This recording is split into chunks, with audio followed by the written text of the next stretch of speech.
Dear student, last class के अंदर आपको मैंने कार्बोहाइड्रेट्स की क्लासिफिकेशन के बारे में पढ़ाया था और टॉपिक ये था कि कार्बोहाइड्रेट को किस तरह से क्लासिफाई किया जा सकता है। तो डियर स्टूडेंट, हमने पढ़ लिया था क्लासिफिकेशन में मैंने आपको बताया था हाइड्रोलाइसिस के बेस पे हम क्या कर सकते हैं, इनको क्लासिफाई कर सकते हैं।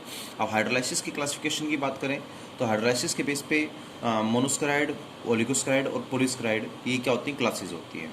हमें क्या करना है, मोनोस्क्राइड के बारे में ब्रीफ में स्टडी करना है।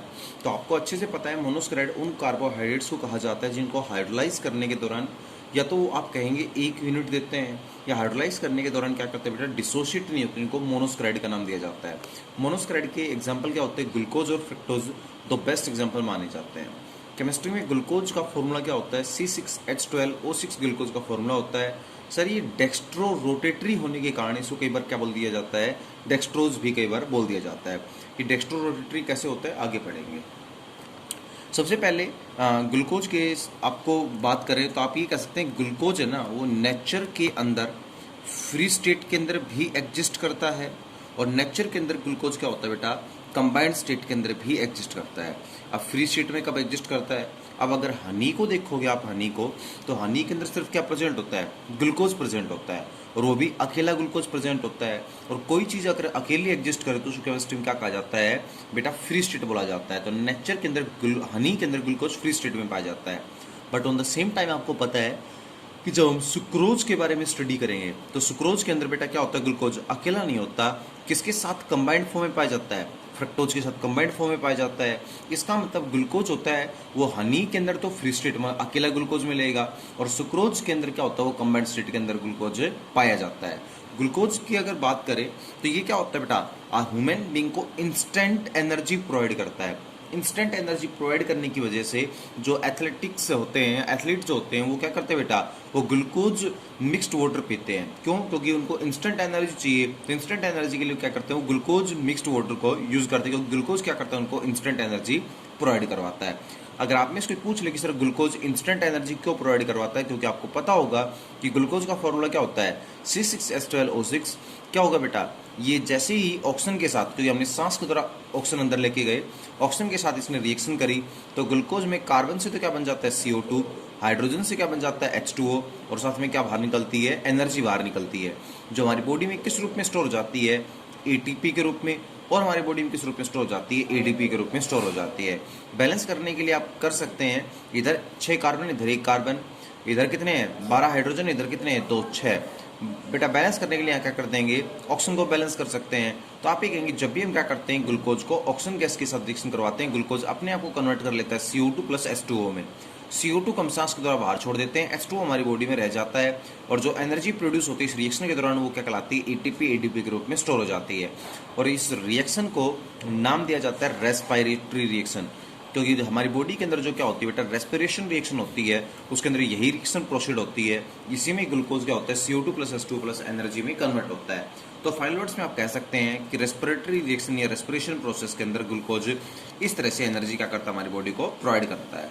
आज का हमारा टॉपिक ये है कि हमें पढ़ना है कि ग्लूकोज को प्रिपेयर कैसे किया जा सकता है।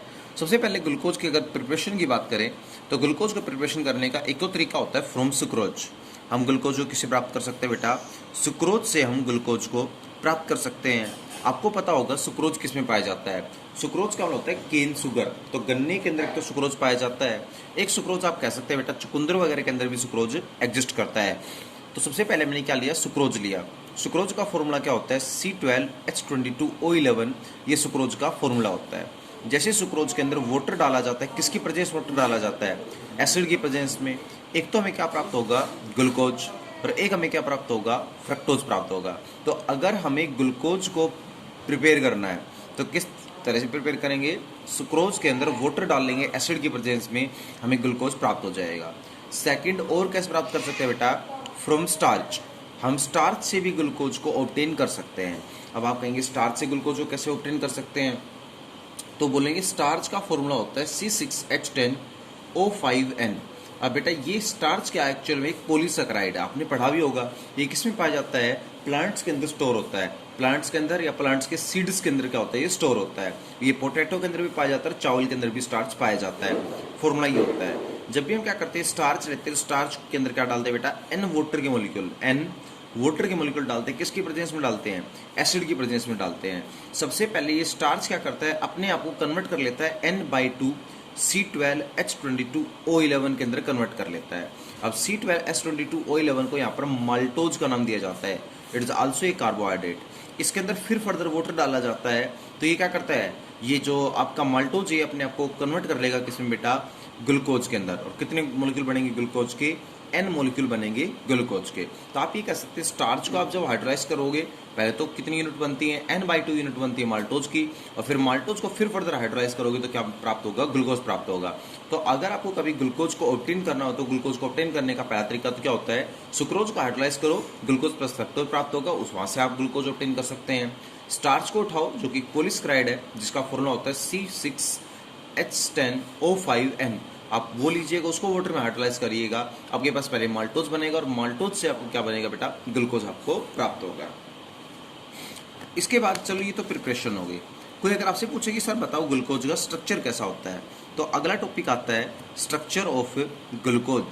ग्लूकोज का स्ट्रक्चर कैसा होता है, तो केमिस्ट्री कहती है कि ग्लूकोज के स्ट्रक्चर की अगर बात करें तो सबसे पहले ग्लूकोज के स्ट्रक्चर के लिए कुछ केमिकल रिएक्शंस की हेल्प ली गई। ऐसा नहीं है कि ग्लूकोज को हमने माइक्रोस्कोप से देखा और हमें दिखाई दिया भैया इसमें इतने कार्बन है, इतने OH हैं, वहाँ वो जुड़ा है, वहाँ वो जुड़ा है, ऐसा कुछ नहीं है। जब भी किसी चीज़ का स्ट्रक्चर बेटा स्टडी किया जाता है तो कुछ केमिकल रिएक्शंस की हेल्प लेके किसी भी मॉलिक्यूल का स्ट्रक्चर स्टडी किया जाता है। तो सबसे पहले हम क्या करते हैं, ग्लूकोज का जब स्ट्रक्चर स्टडी करते हैं तो स्ट्रक्चर स्टडी करते टाइम सबसे पहला जो हमने ग्लूकोज के अंदर यूज की तो वो क्या यूज की, स्ट्रेट चेन का पता लगाया। हमने ये पता लगाने की कोशिश की कि ग्लूकोज के अंदर स्ट्रेट चेन है या फिर ग्लूकोज के अंदर बेटा क्लोज स्ट्रक्चर है, क्योंकि एक तो होता है ओपन और स्ट्रेट चेन और एक होता है क्लोज्ड रिंग की फॉर्म में। तो हमें पता चला कि ग्लूकोज का क्या स्ट्रक्चर होता है, स्ट्रेट चेन स्ट्रक्चर होता है। ओपन चेन कह सकते हैं, स्ट्रेट चेन स्ट्रक्चर हो सकता है, इसका साइक्लिक स्ट्रक्चर नहीं होता है। ये हमें क्या हुआ, इस चीज़ का आइडिया लगा। अब इस चीज़ का आइडिया कहाँ से लगा, तो हमने एक रिएक्शन करवाई। रिएक्शन के अंदर हमने ग्लूकोज को उठाया, उसके अंदर क्या डाल दिया बेटा, हमने HI डाल दिया। HI का मतलब हाइड्रोजन आयोडाइड डाल दिया, किसकी प्रेजेंस में, रेड फॉस्फोरस की प्रेजेंस में। जैसे हम HI डालते रेड फॉस्फोरस की प्रेजेंस में, यहाँ पर रिएक्शन होकर एक तो बेटा हमारे पास क्या बना, N-हेक्सेन, क्या बना, N-हेक्सेन बना, और एक हमारे पास क्या बना, 2-आयोडोहेक्सेन बना। हमारे पास क्या बनते हैं, ये दो प्रोडक्ट हमारे पास प्राप्त हुआ। एक तो क्या बना, N-हेक्सेन, और एक हमारे पास क्या बना, 2-आयोडोहेक्सेन बना। अब N का मतलब क्या होता है, कोई भी चीज़ अगर सीधी रेखा में हो उसको केमिस्ट्री में क्या कहते हैं, N कहते हैं। और हेक्सेन का मतलब 6 कार्बन, मतलब 6 कार्बन का हमारे पास एक ग्रुप प्राप्त हुआ। और N का मतलब जिसमें सारे के सारे कार्बन किस में थे, स्ट्रेट चेन में थे। अब तुम सोच के बताओ यार, अगर रिएक्टेंट साइक्लिक होगा तो प्रोडक्ट भी कैसा बनेगा, साइक्लिक। रिएक्टेंट अगर ब्रांच्ड होगा तो प्रोडक्ट भी कैसा बनेगा, ब्रांच्ड। लेकिन प्रोडक्ट अगर स्ट्रेट चेन की फॉर्म में आ रहा है तो श्योर है कहीं ना कहीं रिएक्टेंट भी क्या रहा होगा, स्ट्रेट चेन की फॉर्म में रहा होगा, क्योंकि स्ट्रेट चेन के साथ रिएक्शन करवाओगे तभी प्रोडक्ट कैसा बनेगा, स्ट्रेट चेन प्रोडक्ट बनेगा। इसका मतलब इस रिएक्शन से इस चीज़ की कंफर्मेशन हो गई कि जो हमारा ग्लूकोज का स्ट्रक्चर होता है वो क्या होता है, स्ट्रेट चेन स्ट्रक्चर होता है। क्योंकि 11th में तुमने पढ़ा होगा, जब भी किसी ऑर्गेनिक सब्सटेंस के आगे N लग जाए तो N सिग्निफाई करता है कि all the carbons are present in a straight chain. And हमारे पास प्रोडक्ट क्या बन रहा है, N-हेक्सेन। N-हेक्सेन का मतलब है कि जो प्रोडक्ट है वो स्ट्रेट चेन है। प्रोडक्ट स्ट्रेट चेन तभी हो सकता है जब रिएक्टेंट स्ट्रेट चेन हो। इसका मतलब ये तो कंफर्मेशन हो गई कि ग्लूकोज जो होता है, जिसका फॉर्मूला क्या है बेटा, अब मैंने ऊपर बताया है C6H12O6, जिसका फॉर्मूला क्या है, C6H12O6 है, उसका स्ट्रेट चेन स्ट्रक्चर है। मतलब उसमें 6 कार्बन और 6 कार्बन किस रूप में प्रेजेंट है, स्ट्रेट चेन के रूप में प्रेजेंट है। इसी को कंफर्मेशन करने के लिए हमने फिर ग्लूकोज को उठाया और ग्लूकोज का क्या करवाया बेटा, रिडक्शन करवाया। क्या करवाया, हाइड्रोजन इसमें ऐड करके इसका रिडक्शन करवाया गया। ऊपर भी रिडक्शन ही हो रहा है, फिर हमें क्या प्राप्त हुआ, N-हेक्सेन ही प्राप्त हुआ। अब सोचने वाली बात है, ग्लूकोज का जब क्या करवाते हैं, रिडक्शन करवाते हैं, तब भी N-हेक्सेन प्राप्त होता है। अब हेक्स का मतलब कितने कार्बन, 6, और N का मतलब सारे किसमें प्रेजेंट है, लंबी चेन के रूप में प्रेजेंट है। अगर 6 कार्बन है और 6 के 6 किस रूप में प्रेजेंट है, स्ट्रेट चेन के रूप में प्रेजेंट है, तो समझ जाना अगर प्रोडक्ट स्ट्रेट चेन है तो कहीं ना कहीं रिएक्टेंट भी क्या रहा होगा, स्ट्रेट चेन की फॉर्म में रहा होगा। तो केमिस्ट्री में हम ये कह सकते हैं ग्लूकोज का स्ट्रक्चर कैसा है, स्ट्रेट चेन स्ट्रक्चर है। तो इसका मतलब ये पहली आपके पास आइडेंटिफिकेशन हो जाती है कि glucose has a straight chain structure.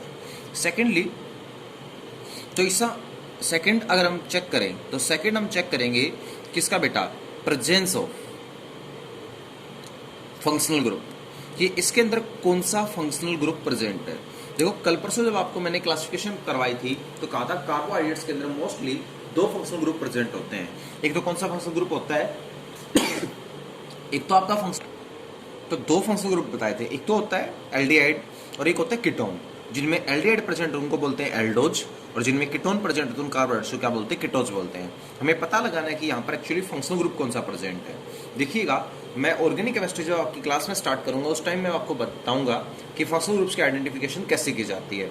Her functional group को आइडेंटिफाई करने का एक तरीका होता है। देखो चाहे आप एल्डिहाइड लो उसके अंदर भी क्या प्रेजेंट होता है, C double bond O present होता है, और चाहे कीटोन लो उसमें भी C double bond O present होता है। क्योंकि 11th क्लास में तुमने पढ़ा होगा कि सी डबल बॉन्ड ओ के दोनों तरफ कार्बन हो तो क्या कहलाता है, कीटोन। और अगर हाइड्रोजन हो, अगर एक भी तरफ हाइड्रोजन हो क्या कहलाता है, आपका एल्डिहाइड कहलाता है। तो दोनों तरफ कार्बन आ गया क्या कहलाएगा, कीटोन, और एक तरफ भी अगर हाइड्रोजन आ गया क्या कहलाएगा, एल्डिहाइड कहलाएगा। तो हमें एल्डिहाइड कीटोन में किसी एक की आइडेंटिफिकेशन करनी है। तो पहले तो यही पता लगाने की कोशिश कर लेते हैं कि ग्लूकोज के अंदर एल्डिहाइड कीटोन प्रेजेंट भी है कि नहीं है। तो चलो पता लगाते हैं। सबसे पहले हमने क्या लिया, ग्लूकोज लिया, ओके। और ग्लूकोज को लेकर हमने इसमें HCN नाम का एक कंपाउंड डाल दिया, एक रिएक्टेंट डाल दिया जिसको बोलते हैं हाइड्रोजन साइनाइड। जैसे हमने HCN डाला हमारे पास यहाँ पर एक प्रोडक्ट बना, और क्या प्रोडक्ट बना बेटा, ग्लूकोज साइनोहाइड्रिन। क्या बना, ग्लूकोज साइनोहाइड्रिन नाम का प्रोडक्ट बना। अब साइनोहाइड्रिन जो होता है ना उसको सिर्फ कौन बना सकता है, या तो एल्डिहाइड बना सकता है या उसको कौन बना सकता है, कीटोन बना सकता है। साइनोहाइड्रिन सिर्फ किसकी वजह से बन सकता है, एल्डिहाइड या कीटोन की वजह से बन सकता है। अब इसका मतलब हमारे समझ में आ गया कि ग्लूकोज के अंदर कहीं ना कहीं क्या प्रेजेंट है, एल्डिहाइड या कीटोन प्रेजेंट है, क्योंकि वो एल्डिहाइड या कीटोन HCN के साथ रिएक्शन करके साइनोहाइड्रिन बना रहा है। और साइनोहाइड्रिन को सिर्फ कौन बना सकता है, एल्डिहाइड या कीटोन ही बना सकता है। आप पूछेंगे सर ये साइनोहाइड्रिन क्या होता है, तो मान लो आपका जो ग्लूकोज उसमें क्या प्रेजेंट है, सी डबल बॉन्ड ओ, मतलब ये ग्रुप प्रेजेंट है, ठीक है, एल्डिहाइड या कीटोन वाला। जैसे हम उसकी रिएक्शन करवा रहे हैं HCN के साथ करवा रहे हैं, तो H पे चार्ज क्या आ रहा है, पॉजिटिव, CN पे चार्ज क्या आ रहा है, नेगेटिव। आप बताओ ऑक्सीजन पे चार्ज क्या होता है, नेगेटिव, कार्बन पे चार्ज क्या होता है, पॉजिटिव। बेटा पॉजिटिव पे तो कौन अटैक करेगा, नेगेटिव, और नेगेटिव पे कौन अटैक करेगा, H पॉजिटिव। क्या बन जाएगा, C पॉजिटिव पे तो किसने अटैक किया है, साइनाइड नेगेटिव ने। O नेगेटिव पे किसने अटैक किया बेटा, H पॉजिटिव ने। हमारे पास क्या प्रोडक्ट बना है, ये केमिस्ट्री में इसको किसका नाम दिया जाता है, जो ये कार्बन के ऊपर OH भी आ जाता है और साइनाइड भी आ जाता है, इसको नाम दिया जाता है साइनोहाइड्रिन का नाम दिया जाता है। अब सिर्फ कौन बना सकता है cyanohydrin, C double bond O। और सी डबल बॉन्ड O किस में प्रेजेंट होगा, या तो C double bond O aldehyde के अंदर प्रेजेंट होगा, या सी डबल बॉन्ड O किस में प्रेजेंट होगा, कीटोनिक ग्रुप के अंदर क्या होगा, प्रेजेंट होगा। तो एल्डिहाइड या कीटोन के अंदर अगर साइनो अगर है कहीं तो उसकी जैसे HCN से रिएक्शन करवाएंगे हमारे पास क्या प्रोडक्ट बनेगा, साइनोहाइड्रिन नाम का प्रोडक्ट बनेगा। अब ठीक है, साइनोहाइड्रिन नाम का प्रोडक्ट बनेगा, ये मेरे को दिख गया, ठीक है। उसके बाद चलो ये तो हमसे कंफर्म हुआ है कि एल्डिहाइड या कीटोन में से कोई एक प्रेजेंट है। एक और तरीका भी होता है पता लगाने का। हमने क्या लिया, ग्लूकोज को उठाया ग्लूकोज को, उसके अंदर में क्या डाल दिया, NH2OH डाल दिया। अब आपको मैं बताऊं तो NH2OH को बोलते हैं बेटा हाइड्रोक्साइल अमीन। क्या बोलते हैं, हाइड्रोक्साइल अमीन बोलते हैं, हाइड्रोक्साइल अमीन।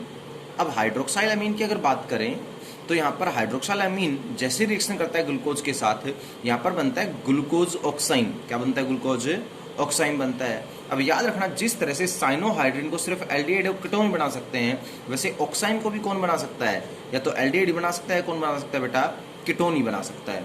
इसका मतलब कहीं ना कहीं ग्लूकोज के अंदर क्या प्रेजेंट है, एल्डिहाइड और कीटोन में से कोई एक फंक्शनल ग्रुप प्रेजेंट है जो इस हाइड्रोक्साइल अमीन के साथ रिएक्शन करके क्या बना रहा है, ऑक्साइन बना रहा है। और कैसे बना रहा है, मान लो ग्लूकोज के अंदर C double bond O present है, हम जैसे उसकी रिएक्शन करवा रहे हैं हाइड्रोक्साइल अमीन के साथ, तो हो क्या रहा है, यहाँ से 2 हाइड्रोजन और यहाँ से 1 ऑक्सीजन, क्या बाहर निकल गया बेटा, वाटर का मॉलिक्यूल तो क्या हो गया, आउट। बन क्या गया हमारे पास C, यहाँ पर कौन आके लग गया, डबल बॉन्ड NOH आके लग गया। और इसको केमिस्ट्री में किसका नाम दिया जाता है, ऑक्साइन का नाम दिया जाता है। तो ग्लूकोज के अंदर कहीं ना कहीं सी डबल बॉन्ड मतलब एल्डिहाइड ग्रुप या कीटोनिक ग्रुप है, और वो रिएक्शन करके क्या बना रहा है, ऑक्साइन, मतलब ये फंक्शनल ग्रुप बना रहा है। ये कब बनता है, जब एल्डिहाइड कीटोन प्रेजेंट हो तभी बनता है। इसका मतलब कहीं ना कहीं ग्लूकोज में एल्डिहाइड कीटोन प्रेजेंट है। अब एल्डिहाइड और कीटोन में से कौन सा प्रेजेंट है, ये आप कैसे आइडेंटिफाई करोगे, तो इसका भी हमें क्या करना पड़ेगा, तरीका लगाना पड़ेगा। केमिस्ट्री कहती है कि जब भी हम क्या लेते हैं, ग्लूकोज लेते हैं, क्या लेते हैं, ग्लूकोज लेते हैं, और ग्लूकोज की रिएक्शन क्या करवाते हैं, ब्रोमीन वाटर के साथ रिएक्शन करवाते हैं, ब्रोमीन वाटर। अब ब्रोमीन वाटर आपको बताता हूँ ऑक्सीडाइजिंग एजेंट की तरह काम करता है। ये क्या करता है बेटा, एल्डिहाइड का ऑक्सीडेशन करके क्या बना देता है, कार्बोक्सिलिक एसिड बना देता है, बट ये कीटोन का ऑक्सीडेशन नहीं कर पाता। अब कार्बोक्सिलिक एसिड यहाँ पर हमारे पास क्या हो जाता है, बन जाता है। कैसे बनता है वो बताता हूँ।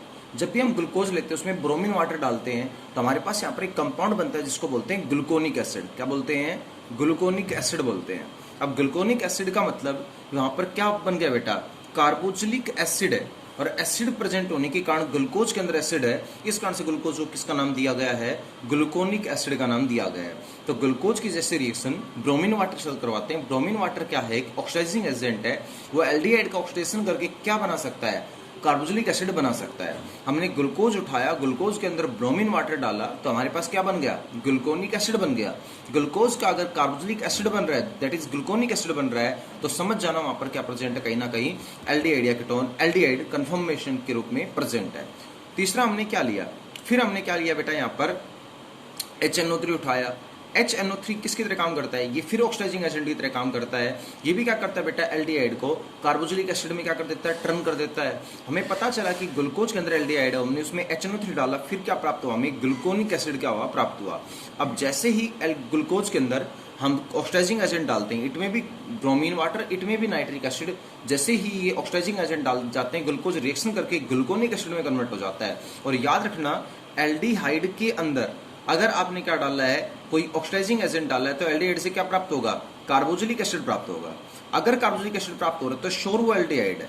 तो यहाँ पर हमने ग्लूकोज से क्या प्राप्त हुआ, कार्बोक्सिलिक एसिड प्राप्त हुआ, तो कंफर्म हो गया कि कहीं ना कहीं क्या प्रेजेंट है, ग्लूकोज के अंदर एल्डिहाइड है। कीटोन में अगर डालोगे तो आपको ये कार्बोक्सिलिक एसिड प्राप्त नहीं होगा, इसका मतलब यहाँ कीटोन तो नहीं है।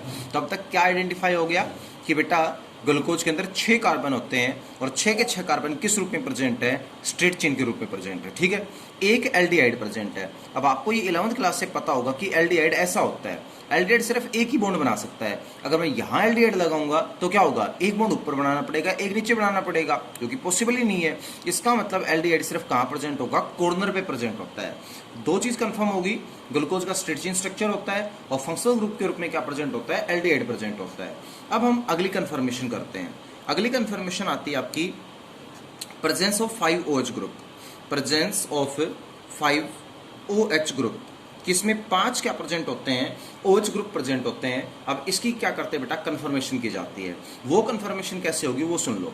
जब भी हम क्या लेते हैं, एल्कोहल लेते हैं, और एल्कोहल की रिएक्शन किस साथ करवाते हैं, एसिड अनहाइड्राइड के साथ। अब ये तो तुमने 11वीं में पढ़ दिया होगा, एसिड अनहाइड्राइड क्या होता है। जब कार्बोक्सिलिक एसिड को क्या किया जाता है, हाई टेम्परेचर पे गर्म किया जाता है, तो एसिड के अंदर से वाटर का मॉलिक्यूल क्या हो जाता है, बाहर निकल जाता है। तो देखो, एक कार्बोक्सिलिक एसिड का मॉलिक्यूल ये लिया गया, एक कार्बोक्सिलिक एसिड का मॉलिक्यूल ये लिया गया, और दोनों को हाई टेम्परेचर पे गर्म कर दिया गया एसिड की प्रेजेंस में। तो यहाँ से HOH वाटर का मॉलिक्यूल तो बाहर निकल गया, और दोनों आपस में क्या हो गए, कनेक्ट हो गए।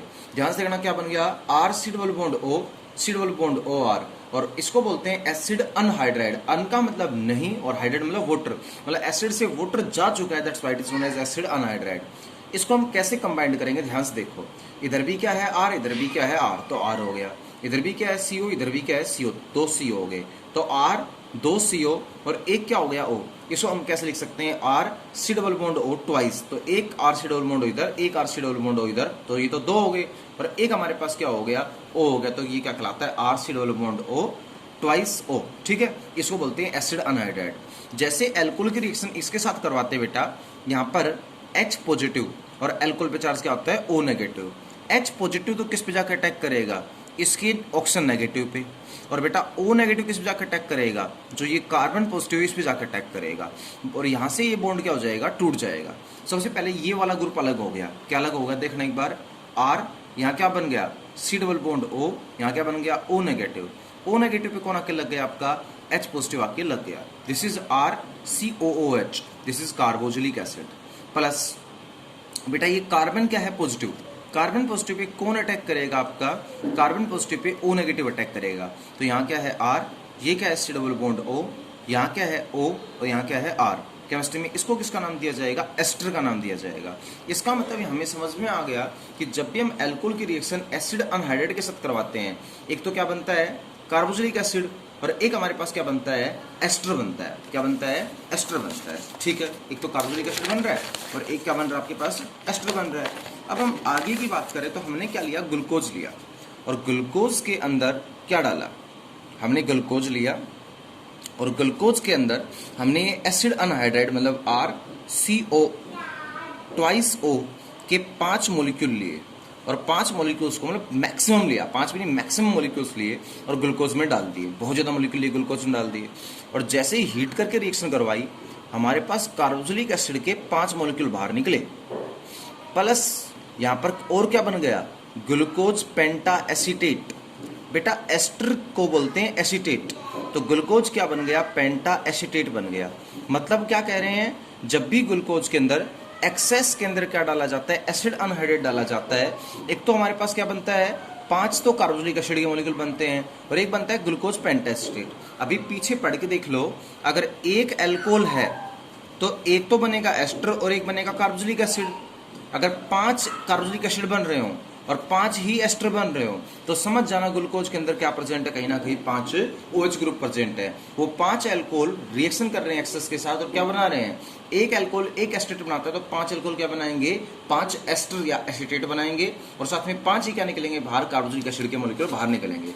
तो यहाँ से कंफर्मेशन हो गया कि सर ग्लूकोज के स्ट्रक्चर के अंदर एक तो स्ट्रेट चेन होती है, एक यहाँ पर क्या प्रेजेंट होता है बेटा, यहाँ पर एल्डिहाइड प्रेजेंट होता है, 5 OH ग्रुप होते हैं, एक OH, दूसरा OH, तीसरा OH, चौथा OH और ये 5वां OH हो गया। This is the structure of glucose. आप एक काम करो, इधर भी एक H लगा दो, इधर भी एक H लगा दो, इधर भी एक H लगा दो, इधर भी एक H लगा दो, इधर एक और एक H, यहाँ पर 2 क्या लगा देंगे, H लगा देंगे। ये ग्लूकोज का क्या कहा जाता है, स्ट्रक्चर कहा जाता है। और याद करो मैंने आपको न्यू डेफिनेशन पढ़ाई थी, न्यू डेफिनेशन में क्या बताया था, पॉलीहाइड्रोक्सी। तो देखिएगा कितने OH ग्रुप हैं, ग्लूकोज के स्ट्रक्चर में 5 OH ग्रुप है, तो हम कह सकते हैं ग्लूकोज एक्चुअल में एक ऐसा कार्बोहाइड्रेट होता है जो क्या होता है, पॉलीहाइड्रोक्सी होता है। अब ऑप्टिकली एक्टिव होता है कि नहीं होता वो मैं बाद में बताऊंगा, ठीक है। Thank you.